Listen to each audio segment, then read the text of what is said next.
누가복음 2장을 보면 예수님이 나신 날에 하늘의 천군과 천사가 함께 하나님께 영광의 찬양을 올립니다. 그 찬양의 내용이 무엇입니까? 누가복음 2장 14절, 지극히 높은 곳에서는 하나님께 영광이요, 땅에서는 하나님이 기뻐하신 사람들 중에 평화로다. 이게 찬양의 내용이었습니다. 천군과 천사가 찬양했다는 것은 아직 이 땅에 있는 사람들이 찬양을 하지 못할 때를 의미하는 것입니다. 예수님이 이 땅에 오셨는데 사람들은 찬양을 하지 못합니다. 왜냐하면 예수님이 이 땅에 오신 그 의미를 모르기 때문입니다. 여러분, 예수님이 이 땅에 오신 의미를 모르면 찬양할 수도 없고, 그 모르는 상태에서 찬양을 한다 한들 하나님이 그 찬양을 기쁘게 받지를 않으십니다.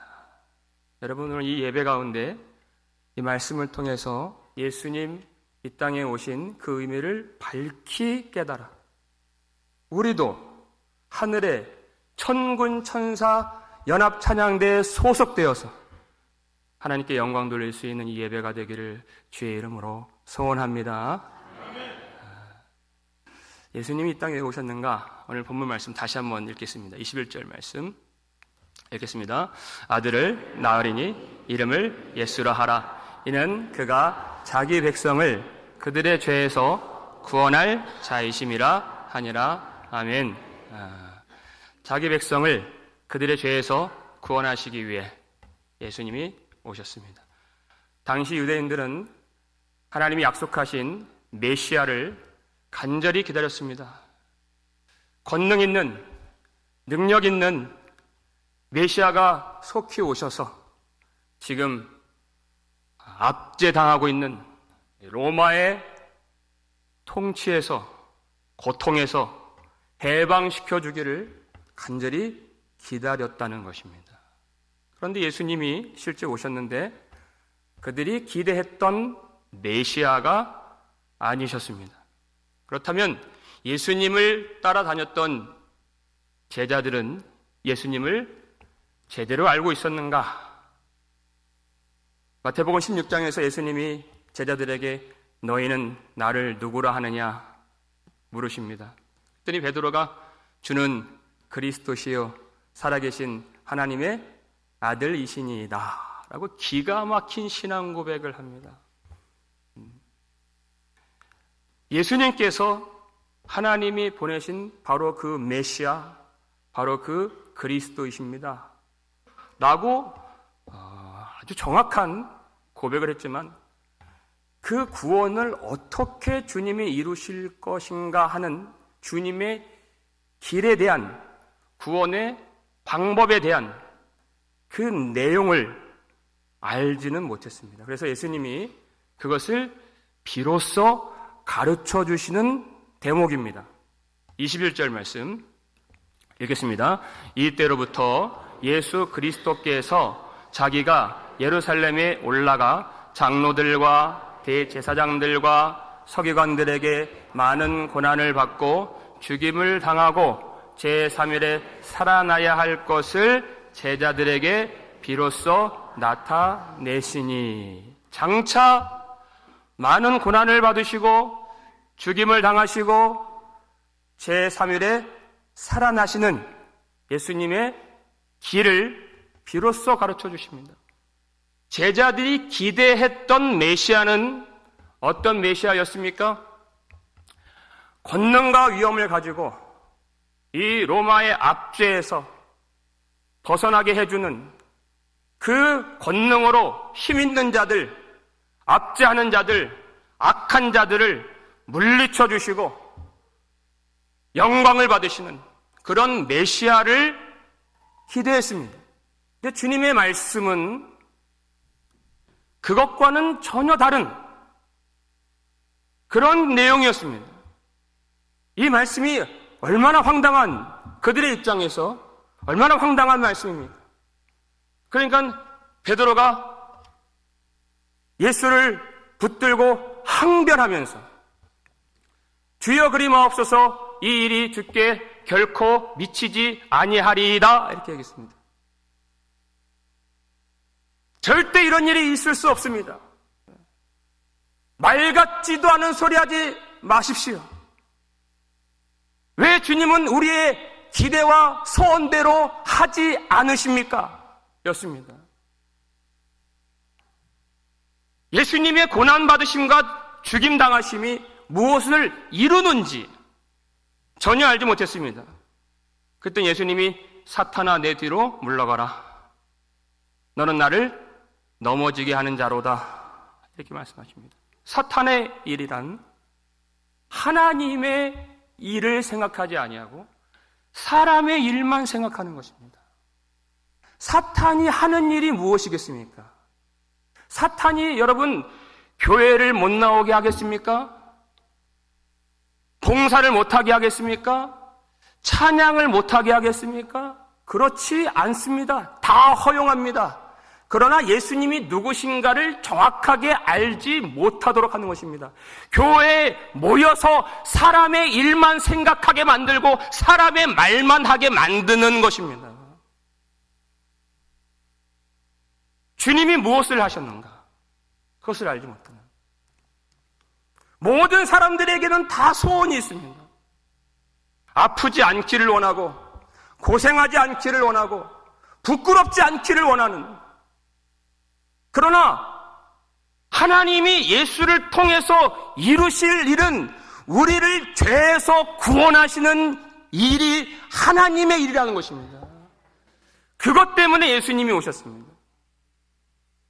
그것을 누가 소원했겠습니까? 누가 바랄 수나 있는 일입니까? 우리는 스스로 바랄 수가 없는 일이었습니다. 우리의 문제는 우리의 진짜 문제가 무엇인지 모르는 것이 우리의 문제였습니다. 죄가 있다고 고백은 할지 몰라도 그 죄가 얼마나 깊은 것인가를 알지 못하는 것이 우리의 문제였습니다. 죄의 깊이는 우리가 알 수가 없고 하나님만 아시는 것입니다. 이 죄를 아는 것이 얼마나 중요한 일인가? 누가복음 17장 27절을 보게 되면 노아 시대에 홍수가 나는 날까지 그들은 먹고 마시고 시집가고 장가가고 사는데 아무런 문제가 없었다고 성경이 증언해주고 있습니다. 먹고 사는데 아무런 문제가 없었습니다. 왜 물로 심판을 받았습니까? 그들은 아무도 자신들의 죄가 얼마나 심각한지를 알지 못했습니다. 그래서 망한 것입니다. 소돔과 고모라가 왜 망했습니까? 전쟁 때문에, 기근 때문에, 가난 때문에, 전염병 때문에 망한 것이 아닙니다. 하나님을 버린 죄 때문에 그들이 망한 것입니다. 그것을 아는 자가 하나도 없었습니다. 그것을 알게 해주시는 분은 하나님밖에 없고 그 죄에서 우리를 구속해 주실 능력은 하나님께만 있는 것입니다. 어떻게 그것을 이루실까요? 하나님이 그 아들을 이 땅에 보내주신 것입니다. 하늘의 영광과 하늘의 존귀로 옷을 입으신 성자 하나님께서 사람의 몸을 입으시고 성육신 하신 것입니다. 이 땅에 주님이 왜 내려오셨습니까?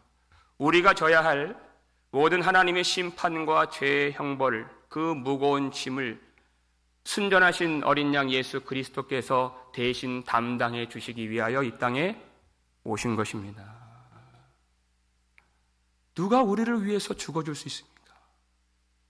우리는 자녀들을 사랑하기 때문에 내가 이 자녀를 위해서는 내가 대신 죽을 수 있겠다 하는 마음 가질 수야 있겠지요.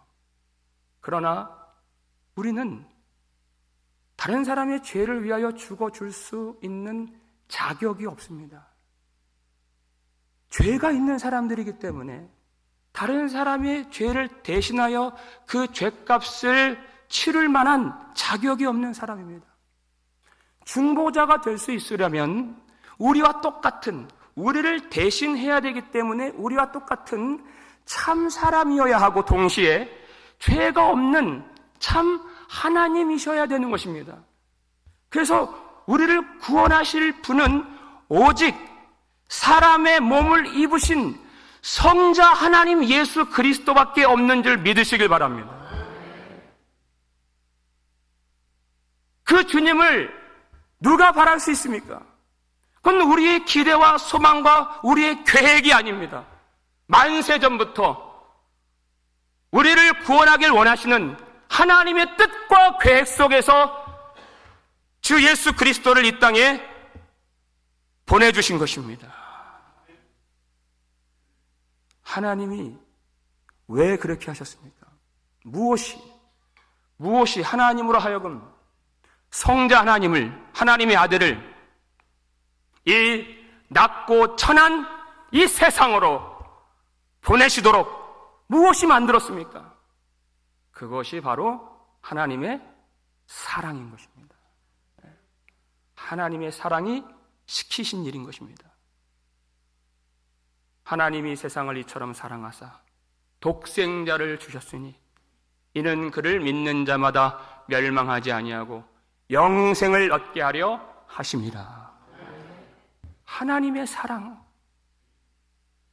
하나님은 우리에게 모든 것을 다 주실 수 있고 하실 수 있는, 하늘 위로부터 내려주실 수 있는 분이십니다.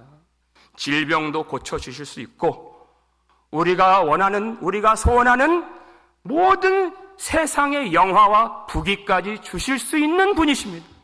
그러나 그런 것들은 영생과 전혀 상관이 없는 것입니다. 하나님이 주시는 진정한 복이란 영생이신 하나님과 함께 그 생명을 누릴 수 있는 것이 참된 복인 것입니다. 하나님은 그것을 주시기 위하여 독생자를 우리에게 주신 것입니다. 하나님의 사랑이란 예수 그리스도께서 우리 죄를 대신하여 죽으신 십자가 앞에서만 경험할 수 있는 사랑인 것입니다. 어디에서 그 사랑을 느낄까요? 예수 십자가. 거기밖에 없습니다. 여러분, 하나님의 사랑이 우리 심령 안에서 다시 불일 듯 일어나는 은혜가 있기를 주의 이름으로 축원합니다. 그럼 하나님의 구원이라는 것은 하나님의 사랑이 우리 속에 충만하게 채워져야 그 뜻이 이루어지고 역사되게 되는 것입니다. 우리는 예수를 믿기 때문에 더 이상 우리에게는 하나님의 어떤 형벌도 남아있지 않다는 것을 믿습니다. 어떤 정죄도 우리에게 미치지 않는다는 것을 우리는 믿는 것입니다. 그러나 구원이라는 것은 하나님의 어떤 형벌을 받지 않는 그 수준에 머무르는 구원이 아니라는 것입니다. 죄에서 우리를 구원하셨다는 것은 그저 형벌받지 않는, 죽어서 천당 가는 그 정도의 구원을 위해서 예수님이 오신 것이 아니라는 것입니다. 여러분, 자녀들을 키우는 목적이 무엇입니까? 여러분, 밤에 우리 집 한번 와보십시오. 아이들 맨날 혼납니다. 교회에서 제가 맨날 소리치니까 제가 혼내는 줄 아시는데 제가 혼내는 것이 아니에요. 엄마한테 맨날 혼납니다. 그걸 정확히 아셔야 됩니다, 여러분. 저는 그냥 자비를 베풀고 아껴주고 엄마한테 혼나면 위로해주고 저는 그런 역할입니다. 그런다고 해서 우리의 양육의 목적이 혼내지 않는 것, 때리지 않는 것, 그것이 우리의 양육의 목적이 아닙니다. 사람으로 만들려고 그렇게 키우는 것입니다. 하나님이 우리를 구원하시는데 지옥에 안 보내려고, 징벌받지 않게 하시려고, 심판받지 않게 하시려고만 구원하신 것이 아니라 하나님의 아들 독생자 예수 그리스도 그분의 의와 그분의 영광스러움을 우리에게 주시기 위하여 우리를 구원해 주신 것입니다. 그 아들의 영광을 누릴 줄 아는 것이 구원을 누리는 것입니다. 여러분, 탕자의 비유를 잘 아시죠? 탕자가 아버지 죽었다고 생각하고 유산 받아서 먼 타국으로 아버지를 버리고 떠납니다. 오래가지 않아서 허랑방탕하게 모든 것을 탕진하고 그 타국에서 돼지나 먹는 지엄 열매도 주는 자가 없는 것을 경험했습니다. 아무도 좋은 것을 주지 않는 것을 경험했습니다. 그랬을 때 그가 아버지를 생각합니다. 아버지의 집에는 푼꾼들도 풍족하게 먹는 아버지의 집인데, 그리고 그가 아버지의 집으로 돌아가면서 아버지한테 이렇게 말해야지 하는 그 말을 생각합니다. 어떤 말을 하려고 그가 준비했죠? 아버지, 이제부터는 내가 아버지의 아들이라 일컬음을 받는 것을 감당하지 못하겠나이다. 나를 품꾼의 하나로 보소서. 너무 죄가 많아서 아버지를 뵐 면목이 없어서 그저 품꾼의 하나로 먹고 살 정도면 되는 그것에 만족하는 그런 기대를 가지고 아버지께 갑니다. 아버지를 모르는 것이죠. 아버지는 그를 품꾼으로 삼을 마음이 추호도 없습니다. 멀리서 그 아들을 보고 달려가서 끌어안고 입 맞추고 종들에게 명하여 가장 좋은 옷을 입히라, 손에 가락지를 끼우라, 발에 신발을 신기우라, 그리고 살찐 송아지를 잡으라, 우리가 먹고 즐기자, 이는 내 아들이라, 인 것입니다. 내 아들이라. 죽었다가 살아난 내 아들이라. 잃었다가 얻은 내 아들이라. 이것이 우리 아버지의 사랑인 것입니다. 우리의 그 어떤 죄보다 강력하고 우리의 모든 죄를 이기는 것이 하나님의 사랑인 것입니다. 그리고 이것이 구원인 것입니다. 그 사랑을 받은 하나님의 아들의 지혜와 신분과 영광과 존귀함으로 사실 수 있기를 주의 이름으로 축원합니다. 아들의 영광입니다. 아들의 영광. 그 큰 은혜를 받고서 여러분, 어찌 옛사람의 행실로 죄의 종이 되어서 그렇게 살 수가 있겠습니까? 그건 구원의 내용이 아닙니다.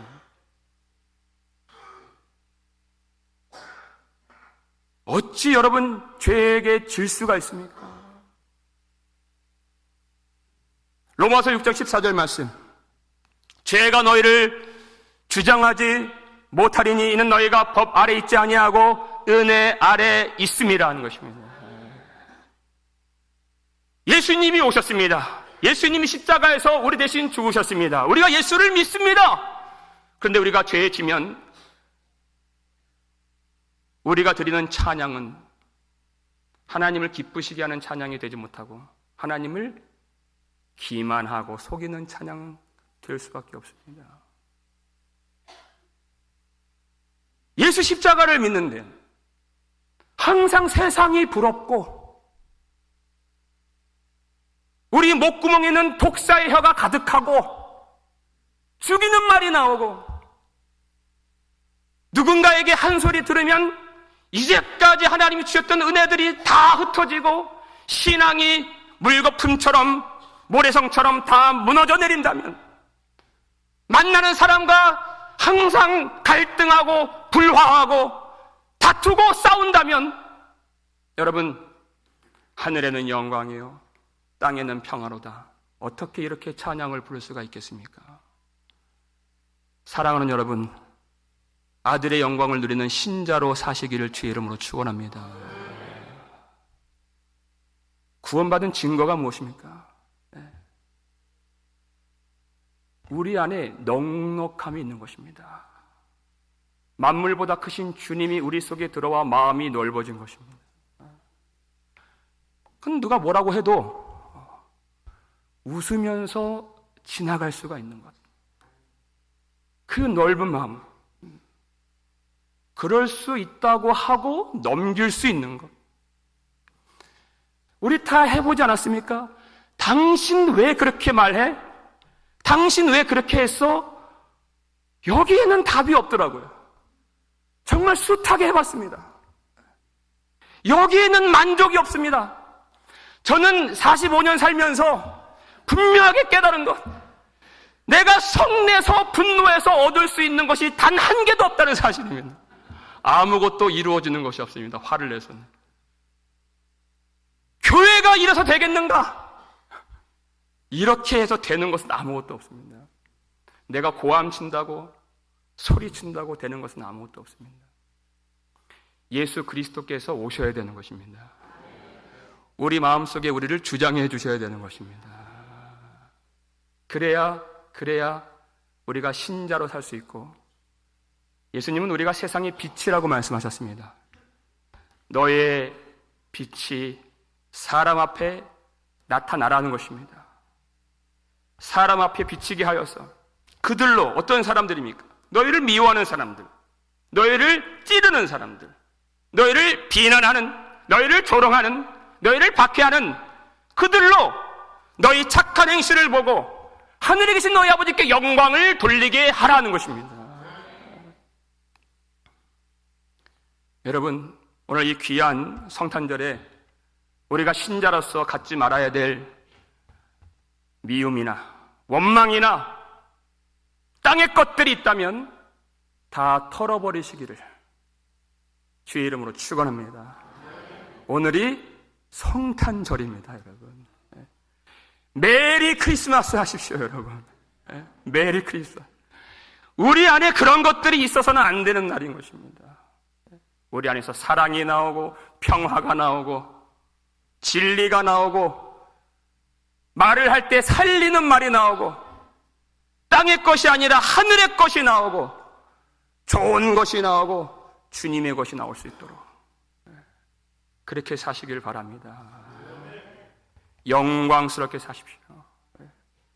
예수님이 땅에 오심으로 죄에서 우리를 구원해 주신 생명의 자유를 누리고 빛된 존재로 살고 영광의 아들의 신분을 회복하여서 오늘 이 복된 성탄절에 예수님 오심으로 진정 기뻐하고 우리가 드리는 찬양과 이 예배를 하나님께서 기뻐 받아주시기를 우리 거룩하신 주님의 이름으로 축원합니다.